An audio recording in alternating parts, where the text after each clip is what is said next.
하나님께서 이사야에 이런 말씀하세요. 내가 누구를 보내며 누가 우리를 위하여 갈고 그때에 내가 가로되 내가 여기 있나이다 나를 보내소서. 하나님이 일꾼을 찾고 헌신된 일꾼에게 가서 복음을 전하라 그러는데, 여호와께서 가라사대 가서 이 백성에게 이르기를 너희가 듣기는 들어도 깨닫지 못할 것이요 보기는 보아도 알지 못하리라 하여 이 백성의 마음으로 둔하게 하며 그 귀가 막히고 눈이 감기게 하라. 예컨대 염려컨대 그들이 눈으로 보고 귀로 듣고 마음으로 깨닫고 다시 돌아와서 고침을 받을까 하노라. 이게 무슨 말씀입니까? 정말로 이 성경에 신비스러운 말씀이 너무 많아요. 오늘 본문에도 하나님이 그런즉 어떠하뇨 이스라엘이 구하는 그것을 얻지 못하고 오직 택하심을 입은 자가 얻었고 그 남은 자들은 완악하여졌느니라. 기록된 바 하나님이 오늘날까지 저희에게 혼미한 심령과 보지 못할 눈과 듣지 못할 귀를 주셨다 함과 같으니라. 참으로 하나님 말씀은 신비가 아닐 수 없습니다. 오늘은 제가 이 부분에 대해서 말씀하려고 하는 것이 아니라, 이 부분은 또 언젠가도 말씀을 전했고 또 따로 제가 말씀을 전할 것입니다. 오늘 제가 참 좋아하는 그런 구절 가운데 로마서 11장 이 남은 자 사상에 대한 말씀을 전하려고 합니다. 사실 이 말씀은 제가 참 좋아해서 어느 교회 집회 가면 이제 저도 18번으로 이 말씀은 꼭 한 번 전하는 말씀 가운데 하나입니다. 그러기도 하지만 전에도 제가 전했습니다. 그런데 오늘은 전 말씀드리죠. 똑같이 하지 않고 하나님이 주신 다른 인사이트를 가지고 말씀을 전하게 될 것입니다. 우리가 신앙생활 잘 하는데 일이 잘 안 풀려요. 기도의 특권을 가지고 성도들이 기도를 많이 주님을 바라고 하는데, 정말 이 시편 기자들이 많이 실족할 뻔했던 그런 부분들이 뭐냐면, 우리는 하나님 백성이고 하나님이 이 세상을 다 소유한 창조주고 우리의 구원자이고 하나님 안에 모든 것이 다 있는데, 나는 하나님의 백성이고 그의 자녀인데 하나님과 상관없는 저 악인들은 형통하고 잘 되는데 왜 나는 이렇게 주님 때문에 주님 뜻대로 하나님 말씀대로 살려고 하는 내가 오히려 그 때문에 더 핍박을 받고 수모를 당하고 어려움을 당하고 일이 안 풀리고 힘들어지는 이런 현상들을 경험할 때 정말 사람이기 때문에 다 힘들어합니다. 그래서 하나님 앞에 송사하고 탄원하는 기도를 많이 드리는 것이 시편 기자가 드리는 기도의 내용입니다. 그러면 생각해 보세요. 의인은 내게만 햇빛을 비춰주시고 악인들은 햇빛 늘 어둡게 하고, 그래서 둘이 걸어가는데 이 사람은 예수 안 믿어. 여기는 항상 어두움이야. 햇빛을 여기만 딱 차단해서 나만 비춰주셔. 만약에 그런다면 하나님 이 세상에 안 믿을 사람 하나도 없어요. 전도할 필요도 하나도 없고. 그럼 하나님의 심판도 성립이 안 되는 거예요. 하나님이 왜 심판하시느냐? 악인과 선인에게 비를 주시고 골고루 햇빛을 비춰주시고, 하나님께서 동일한 은혜를 많이, 우리 구원받는 은혜 말고 많은 은혜들을 동일하게 주시기 때문에 복음도 전해 들을 수 있는 기회도 많이 허락해 주시고, 또 우리 믿는 사람이 정말 신앙생활 하면서 힘든 게 뭐냐면, 왜 이렇게 선하고 잘 살려고 하는 사람에게 나쁜 일들이 생기고 일들이 잘 안 풀리고, 왜 저렇게 믿지 않는 마음대로 살아가는 저 사람들에게 일이 승승장구 잘 풀리고 형통한데 나는 하나님 말씀대로 살려고 그렇게 애쓰고 노력하고 치팅하지 아니하고 정말 정직하게 바르게 살려고 하면 할수록 더 힘들어지고, 세상이 그렇게 되잖아요. 바로 살려고 하면 이 세상이 참 힘들게 되어 있어요. 오죽하면 주님이 너희가 나를 따르면 영광도 받지만 고난도 환난도 겸해 받게 될 것이다, 이런 말씀을 하셨단 말이죠. 우리가 알아야 돼요. 우리가 사는 세상은 하나님이 전체적으로 다스리지만 어느 정도는 사탄에게 허락을 해서 공중의 권세 잡은 자가 다스리는 죄의 원리로 다스리는 이 세상 속에 우리가 살아가기 때문에 많은 갈등과 어려움을 경험하는 것입니다. 그렇기 때문에 우리가 이 세상에 살면서 주님이 계속적으로 우리에게 넌 이 세상을 본받지 말고 다른 방법으로 살아라 이렇게 말씀하시잖아요. 하나님이 온전하시고 기뻐하시고 선하시고 온전하시고 기뻐하신 뜻이 무엇인지 잘 분별하여 하나님 뜻대로 살아라. 우리에게 하나님 그런 명령을 주신단 말이죠. 어떤 학자들은 이 세상을 하나님의 세상과 반대로 여겨서 이 업사이드 다운 킹덤이라고 그래요. 뒤집어진 세상이에요. 우리는 뒤집어진 세상, 땅에다가 발을 붙이고 살지만 천상에 사는 사람들이라는 말이죠. 그렇기 때문에 삶의 원리가 다르고 가치관이 다르고 세계관이 다른 것입니다. 그렇기 때문에 우리가 이 세상에 살면서 너무나 이 세상에 잘 적응하고 산다는 것은 잘못 믿는 거예요. 지금 불편함이 다분히 있어야 되는 거예요. 불의와 싸워야 되고 타협하지 않아야 되고 적당히 살지 않아야 되고 책임감 있게 살아야 되기 때문에 세상에서 너무 편안하게 산다는 것은 신앙생활을 지금 제대로 하지 못하고 있다는 결론입니다.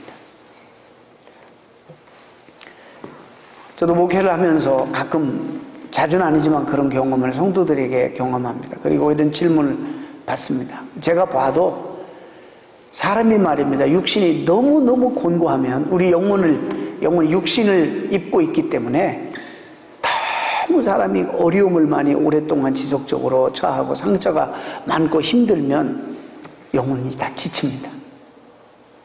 참 육신도 그래서 쉼이 필요하고 관리를 잘해야 되고 너무 오랫동안 지속적으로 고통 속에 있고 이러면 건강하게 영혼도 잘 유지를 못해요. 정말 하나님 살아계십니까? 이런 질문. 네. 하나님이 정말 살아계십니까?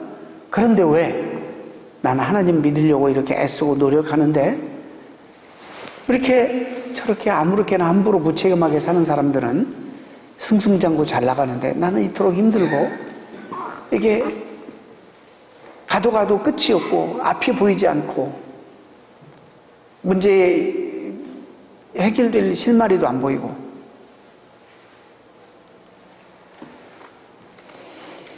이스라엘이 그런 경험을 했습니다. 이스라엘은 하나님 앞에 선택받은 백성이에요. 아브라함을 하나님 선택해서 내가 너를 복 주어서 모든 천하민족이 너를 통해서 복을 받게 할 것이다. 내가 너의 이름을 창대하게 하라. 내가 너를 저 하늘의 이 자손들을 별처럼 모래알처럼 해변가의 모래알처럼 창대하게 만들어 주리라. 땅의 축복, 그 다음에 자손의 축복, 여러 가지 축복을 주십니다. 이런 신앙들이 계속 전수됐을 거 아니에요. 그 다음에 그들이 율법을 유일하게 받았고 계속 하나님은 선지자들을 통해서 너는 이방인의 빛으로 세웠다. 너는 선택받은 모든 만민 중에 복덩어리로 하는 너를 선택했다. 복의 수단으로, 방편으로. 그 다음에 너를 통해서 천하 만민이 복을 얻게 될 것인데 너는 거룩한 성민이다. 선택된 민족이다. 이런 말씀을 계속 하시고 너는 제사장 나라라. 이런 말씀을 계속 하시고 그런데 그런 약속을 받고 약속의 정말 그 서머라이즈라고 할 수 있는 더 구체적인 약속이 율법으로 그들에게 주어지고 율법을 그들이 가르치고 배우고 그 속에서 태어나서 또 자라서 그냥 그 유일신 사상, 하나님 사상 이것이 그들의 피가 되고 살이 돼서 그들 존재 자체가 바로 하나님을 믿는 신앙인데 심지어 나라를 잃어버리고 2000년을 흩어져도 그 신앙 때문에 그들은 자기 민족적인 아이덴티티를 지킬 정도로 지독한 백성들입니다. 그런데 그들의 모든 약속의 주체요 그 율법의 핵심인 메시아가 이 땅에 오셨어요. 메시아가 이 땅에 오셨는데 정녕 누구보다도 알아보고 영접하고 기뻐하고 구원의 날이 왔다고 축제를 벌려야 될 이스라엘 백성들이 그 예수님을 안 믿어요. 안 믿게 되었어요. 그러니까 자동적으로 그들 가운데 일어나는 질문이 뭐냐면 하나님이 진짜 살아계시는가? 아니면 과연 우리는 하나님 앞에 버림받았는가? 나는 과연 하나님의 나에 대해서 신경을 쓰시나? 내가 하나님의 자녀라고 늘 하나님께 말씀하셨고 나는 하나님 아버지라 부르고 계속 내 나름대로 최선을 다해서 신앙생활, 내가 한계가 있기 때문에 최선을 다해서 하고 나름대로 하는데 하나님 나를 정말 관심이나 두시나? 나를 하나님 버리시진 않았나? 이런 생각을 시편 기자도 가졌고 오늘날 우리도 가질 수 있고 이스라엘 백성들이 그 당시에 가졌어요. 그런 상황 속에서 사도 바울이 아니다 라고 변명하는 것이 오늘 본문이에요. 아니다, 나를 봐라. 내가 유대인 아니냐? 내가 히브리인으로서 나는 베냐민 지파라. 내가 이렇게 예수 그리스도를 믿고 주로 고백하고 그 주님을 위해서 힘있게 복음을 전하고 있는 일선에 서서 복음 사역자가 되어 있는데 나를 봐라. 어떻게 하나님이 이스라엘을 버리셨겠느냐? 아니다, 이렇게 말합니다. 또 하나의 실증 예를 드는데 구약의 엘리야 시대의 그 사건을 지금 바울이 소개하고 있습니다. 엘리야 때 얼마나 영적으로 이스라엘이 혼탁했습니까? 참 암흑기였습니다. 하나님 등을 떠나서 이 아합과 이사벨의 그런 사역의 열매로 많은 백성들이 하나님 품을 떠나서 바알과 아세라 믿기 시작했어요. 그래서 어느 날 정말 복음을 전해도 듣질 않는 거예요. 마음이 다 굳어져 가지고 감동도 없고 아무리 복음을 전해도 듣질 않는 거예요. 하나님 앞에 돌아오라 해도 끄떡도 하지 않는 거예요. 관심을 안 보이는 거예요. 너무너무 속이 상한 엘리야가 정말 죽을 지경이죠. 하나님, 모든 하나님의 백성들이 주님 앞에 등을 돌리고 바알과 아세라상에 입맞추고 그들을 섬기고 있습니다. 오직 저만 남았습니다. 이렇게 말하는, 하나님 앞에 송사를 하는 거예요. 시편 기자처럼 너무너무 속이 상해서 송사를 하는 거예요. 저만 남았습니다. 이럴 때 하나님이 나타나셔서 말씀하시기를 아니다, 아직도 바알과 아세라에 입맞추지 아니한 7천인을 내가 남겨두었다. 이런 말씀하시는 거예요. 그러면서 이 엘리야를 위로하면서 하나님께서 격려하시는 거예요. 자, 왜 이런 말씀하시냐면, 여러분, 우리가 어떤 영광을 누릴 때에, 어떤 사람이 어떤 영광을 누릴 때에 그 영광 뒤편에는요, 이분을 위해서 희생한 사람이 꼭 있는 겁니다. 그게 부모든지 그게 남편이든지 아내든지 자식이든지 이웃이든지 꼭 이 사람이 여기 오기까지 희생한 사람이 있는 거예요. 하나님께서 역사를 주도하시는 이런 방법들을 보게 되면 하나님의 어떤 그 언약과 그 언약을 성취하시고 구속의 역사를 이제 성취하시고 이루시기 위해서 하나님은 이 땅에 정말 선택해서 은혜를 주어서 남겨두신 자들이 있습니다. 그들을 통해서 역사를 움직이십니다. 오늘 본문에 분명히 나와 있어요. 남겨진 자가 누구냐? 위로부터 은혜를 받은 자예요. 은혜를 받아서 그 시대적인 사명을 깨닫고 하나님의 구속의 역사를 이제 이룰 수 있도록 하나님께서 그 시대마다 공동체에, 민족의, 가정에 남겨두신 그런 남자예요. 하나님이 이사 6장 13절인가 이렇게 말씀해요. 밤나무와 상수리나무가 배임을 당하여도 그 그루터기는 남겨두나니, 그런 말씀을 하셨어요. 사람들은요, 죄인이기 때문에 다 잃어버린 거, 다 빼앗긴 거, 이런 것들만에 속상해하고 집중하고 고민하고 힘들어하는 거예요. 사람들은 체질적으로 하나님이 남겨두신 것에 대해서는 관심이 없어요. 잃어버린 거, 빼앗긴 거, 이런 것에 대해서만 관심이 많은 거예요. 지금 이스라엘 백성들이 그러는 거예요. 그러니까 사도 바울이 내가 남아있지 않느냐, 봐라, 이사야, 엘리야 시대에도 7,000명을 하나님이 남겨두셨다. 자, 오늘 저는 이제 간단하게 오늘 말씀을 전하려고 합니다. 오늘 본문에 두 단어가 대조되는데, 하나는 은혜를 주어서 특별한 사명을 가지고 남겨두신 자와 and leftover, 나머지, 이렇게 우리 모두를 구별하고 있습니다. 이게 심각한 거예요. 우리는 하나님 앞에 위로부터 은혜를 받아서 이 시대적인 사명을 위해 구속의 역사를 하나님께서 이루시기 위하여 하나님에 의해서 남겨진 자냐, 아니면 그 나머지냐. 역사의 주인공으로 이 시대적인 사명을 위해서 하나님이 불러서 은혜 주어서 선택받은 사람이냐, 아니면 별 볼 일 없는 그 나머지냐. 이걸 우리가 오늘 본문에서 받아야 돼요. 하나님은 언제나 다 사랑해요.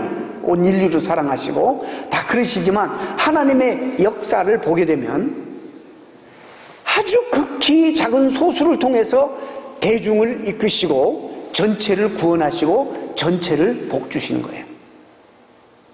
언제나 그래요.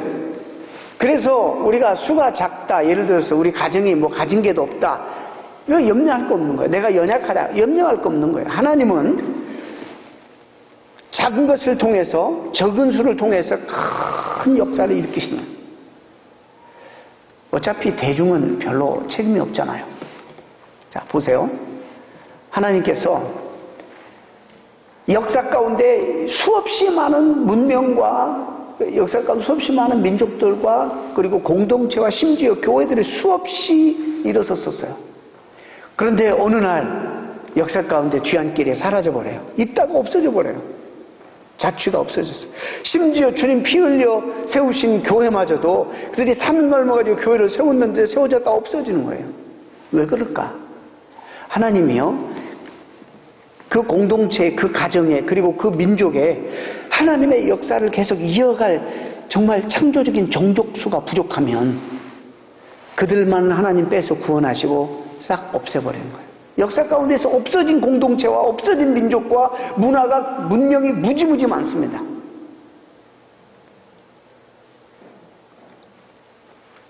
심지어 하나님의 교회마저도 그래요.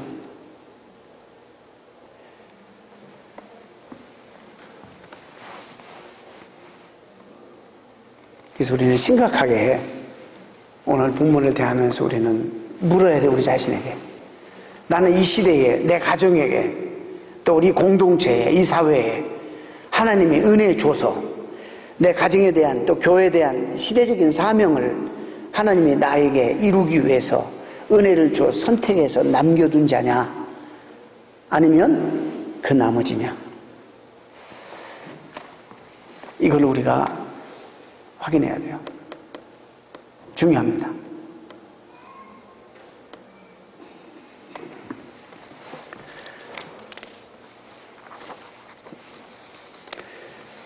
이거는 한 민족 또 공동체뿐만 아니라 가정에게도 이 운명이 적용되는 말씀이기도 합니다. 하나님께서 내 가정을 버리셨을까? 여러분, 그 가정에 구루터기만 다 날아가고 베어지고 상술이나 뭐 밤나무가 다 베어져도 구루터기가 남겨있으면 새싹이 다시 나서 하나님은 다시 일으키시는 분이란 말이에요. 하나님은 버리시는 하나님이 아니라 남겨두시는 하나님. 소중한 것은 언제나 남겨두시는 하나님, 자비롭고 은혜로운 하나님이라는 거예요. 저는 오늘 이 말씀을 여러분에게 전하면서 여러분 모두가 여러분 가정에 구루터기들이 돼야 돼요. 여러분 때문에 가정이 복을 받아야 돼요. 여러분 모두가 우리 교회의 구루터기들이 돼야 돼요. 그래서 여러분 때문에 교회가, 공동체가 복을 받아야 되고, 또 우리 모두가 구루터기 시대에 돼서 우리 교회 때문에 주변이 복을 받아야 되는 이런 영적인 은혜가 우리에게 있어야 되는 거예요. 가정에 일해서 큰 일, 작은 일이 있을 때 책임을 안 지는 사람들 있죠. 그러면 가정이 어떻게 되겠어요?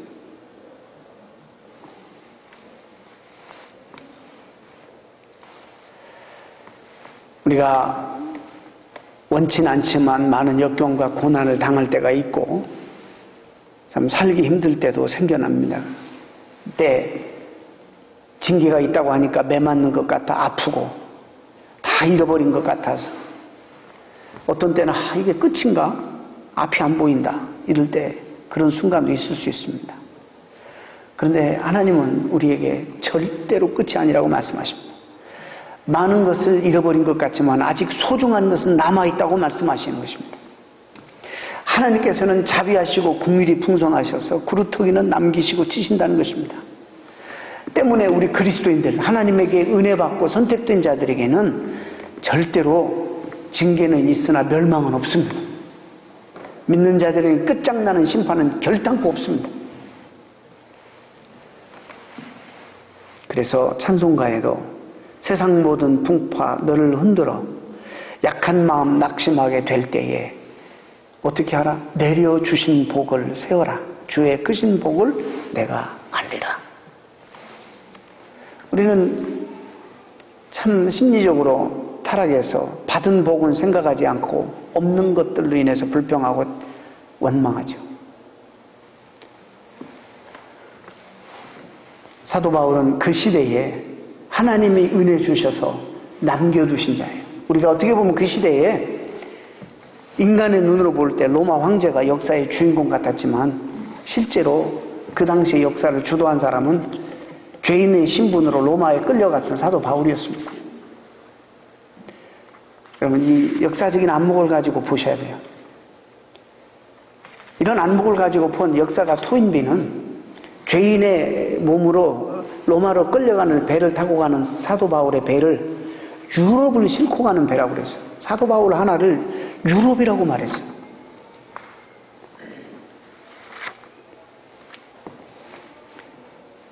(19세기) 이후에 지금까지 세계를 지배해왔던 미국의 뿌리가 어디에 있습니까? 믿음으로 무장한 남은 자, 하나님 은혜를 주셔서 이 시대의 시대적인 사명을 위해서 남겨두신 자, 메리 플라워를 타고 이 땅에 와서 102명. 그러나 1년 지난 다음에 그 동료들의 반이 다 굶어 죽고 얼어서 죽고 다 죽고 아주 소수가 남아서 하나님을 찬양했습니다. 정착한 지 1년 후에 반이 죽었습니다. 그들의 기도가 전 세계를 움직였다는 것입니다. 지금까지. 그럼 누가 남은 자요? 하나님에게 위로부터 은혜 받은 자. 그래서 여러분 조심해야 돼요. 우리가 다 은혜 받았다고 말하지만 왜 내가 하나님 나에게 은혜를 주셨고 이 땅에 왜 내가 남겨져 있는지를 정확하게 알지 못하면 이 남은 자가 아닌 거예요. 자, 그러면 남은 자가 안 되면 어떻게 돼요? leftover, 나머지가 되면 어떻게 되느냐? 이 사람들은 오늘 본문에 보면 사도 바울이 다윗이 너무너무 고통스러워가지고 너무너무 힘들어서 자기를 적대시하는 원수에 대해서 한 번 정도 저주의 시를 쓴 적이 있어요. 그게 뭐냐면 오늘 이 말씀이에요. 하나님, 저들의 눈을 혼미하게 하옵소서. 하나님, 저들의 밥상이 저들의 올무가 되게 해 주옵소서. 먹고 사는 것이 세상의 전부가 되게 해 주옵소서. 그래서 먹고 사는 것 이외에는 아무것도 생각하지 못하고 아무것도 깨닫지 못하고 아무것도 보지 못하고 그냥 짐승처럼 먹고 사는 게 올무가 되어서 살게 해 주옵소서. 이게 저주십니다. 이게 바로 랩토버입니다. 충격이죠. 여러분, 하나님께서 은혜 주셔서 선택해서 하나님의 시대적인 사명과 구속의 역사를 위해서 이 공동체, 이 가정에 남겨두신 자입니까? 아니면 하나님 구속의 역사에 별 볼 일 없는 랩토버로, 나머지로 그냥 이 세상에 살아가시는 분들입니까? 심각한 거예요.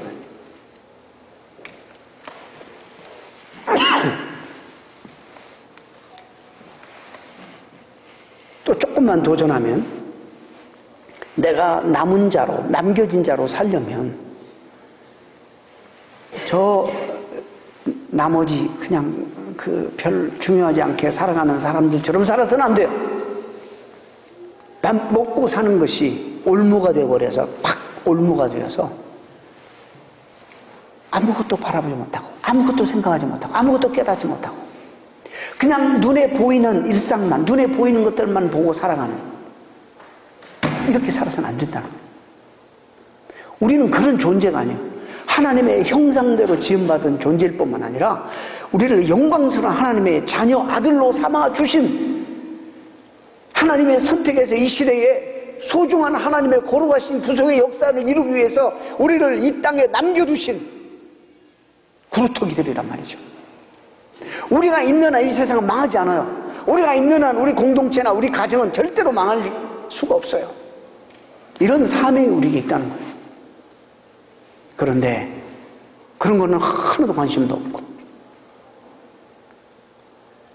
그런 거는 아무 관심 없어요. 깨닫지도 못하고 묵상도 안 하고, 내 인생이 왔다, 왜 왔는지, 무엇 때문에 살아야 되는지, 어디로 가는지, 어떤 인생이 가치 있고 보람 있는 인생인지 아무것도 생각도 안 해. 그리고는 먹고 사는 것이 그냥 올무가 돼가지고, 미국 표현으로 nothing but 먹고 사는 것. 먹고 사는 것 이외에는 아무런 의미가 없어.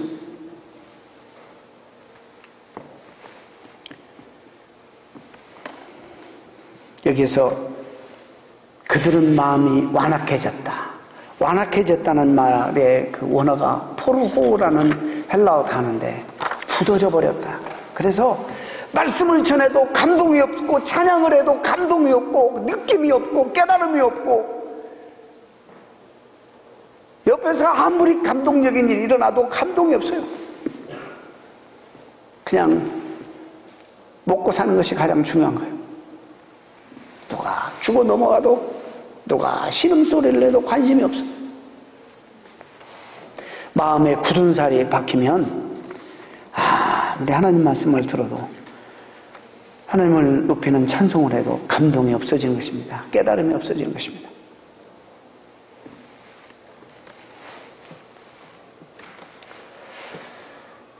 말씀을 정리하고 맺겠습니다.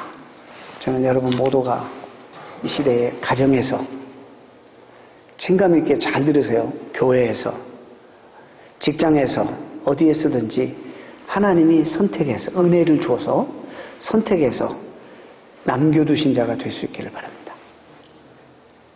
그래서 그러면 여러분 때문에 다른 사람이 복을 받아야 돼요. 여러분 때문에 여러분의 가정과 또 남편이, 아내가, 자식들이 잘 돼야 되고 복을 받아야 되고, 여러분 때문에 공동체가 복을 받아야 되고, 여러분 때문에 주변이 밝아지고 복을 받아야 되고, 그런 자들로 하나님이 이 시대에 불렀다는 거예요. 이게 얼마나 귀한 말씀이에요. 제가 이 말씀 안 좋아하겠어요?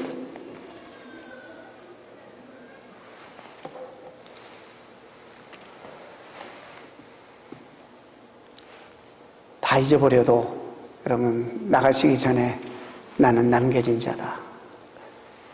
하나님의 의도적으로 무슨 뜻이 있어서, 목적이 있어서 은혜를 줘서 나를 남겨두신 남긴 자다. 가정에서, 교회에서, 직장에서, 어디서든지. 그렇다면 우리는 함부로 살 수 없어요. 아무렇게나 살 수 없어요. 먹고 사는 거 제가 지금 하찮게 얘기하는 거 아닌가, 너무 중요합니다. 그걸 위해서 기도하라고 하셨기에, 제가 말씀드리는 것이 올무가 돼가지고 아무것도 못 보는, 이걸 지금 말하는 거예요. 우리의 생존 중요합니다. 이것 얼마나 중요합니까? 근데 사도 바울은 이렇게 말했어요. 사명을 자기가 깨닫고 사도행전에서 고백하기를, 내가 그 사명을 감당하기 전엔 죽고 사는 게 중요한 것이 아니다. 오히려 내가 그것 때문에 살고 그것 때문에 죽어야 되는 것이 사명이라고 얘기하는 거예요. 목숨보다도 귀한 거예요. 이렇게 귀하게 어떤 사람은 여기는 건데, 아무 생각이 없이, 아무 깨달음도 없이, 아무 느낌도 없이 그냥 돈 벌어서 그냥 가정 이루고 먹고 사는 것이 전부면 우리가 여기 왜 와 있어요?